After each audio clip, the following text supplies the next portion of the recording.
Hello, Jamison.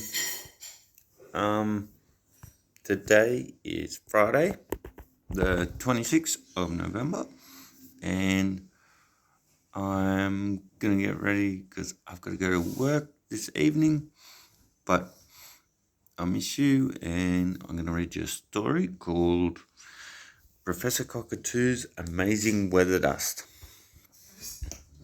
So, and then I get to see you tomorrow, pick you up, and we'll see what the weather does. Whether we go to the beach or do something else. Go camping in the backyard or something. Okay, here we go. Professor Cockatoo's Amazing Weather Dust.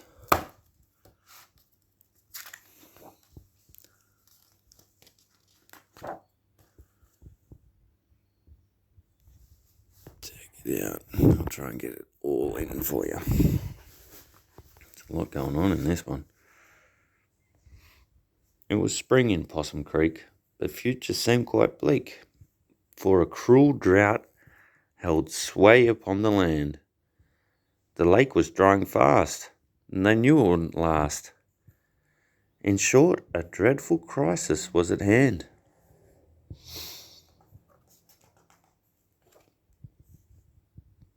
Tom Echidna, trusty male, with rare judgment did declare, there is one whose brilliant mind may hold the clue to save us from disaster. Send for Possum Creek's headmaster, the gifted bird, Professor Cockatoo. Unknown to friends and neighbours, that wise scholar in his labours on that problem had been working day and night, and had it, as it transpired, in the end, and though greatly tired, made a substance which might save them from their plight. The following day at noon, aboard a great balloon, stepped a gallant band, who vowed to save the day, whilst the good professor fussed, checking bags of weather dust. They untied the rope and slowly sailed away.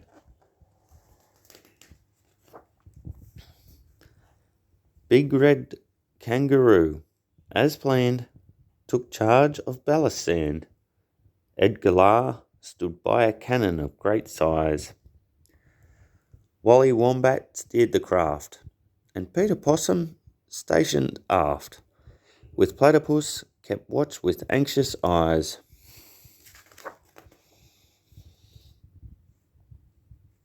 They fired a practice round to ensure the gun was sound, but alas, the flying doctor was close by, with his aircraft blown to shreds. He wrecked several chicken sheds and crash landed in Tim Wallaby's pigsty.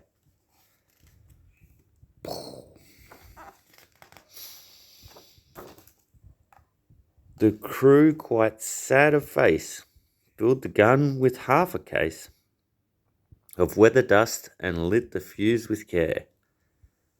A mighty boom resounded, and the creatures stood dumbfounded as a mass of swirling snowflakes filled the air. The blizzard, still increasing, showed little signs of ceasing. Icy breezes lashed the bushland folk. Where the sun had been blazing, they gaped at scenes amazing, as the bush lay white beneath a wintry cloak. Another boom, much louder, indicated extra powder. It had been used to rectify the mess. The blizzard, changing form, became a wild electric storm. But as for rain, they still had no success.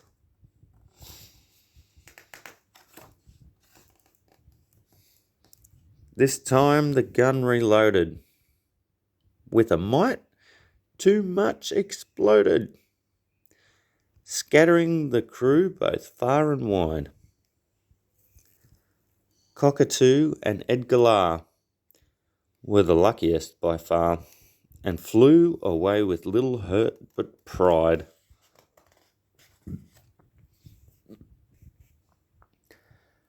Platypus, with graceful arc, came down inside the park, upon a hornet's nest, as fate decreed.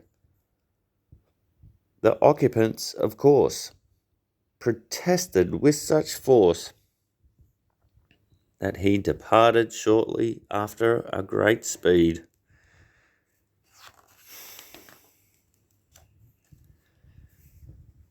Peter Possum had somersaulted until his progress halted at the dairy in a tub of cottage cheese.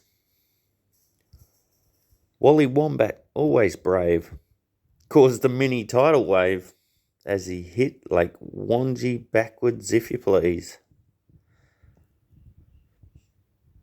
Big Red, reluctant flyer, struck the tall house hall spire and quickly tumbled towards the ground.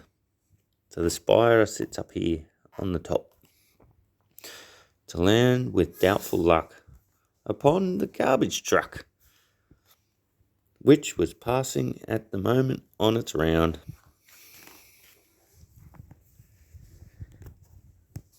Their tribulations ended, with the heroes well attended, in the hospital a sick and sorry lot. But wondrous pouring rain soon washed away their pain, and exhausted each slept soundly in his cot. All in bed. Thus the gallant few, with their share luck it's true, put an end to Possum Creek's worst ever drought. With good old Aussie grit, they stood and the test and mastered it. We shall hear from them again, I have no doubt.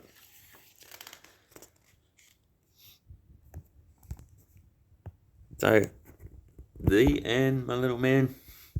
I miss ya, and tomorrow I'll get to pick you up.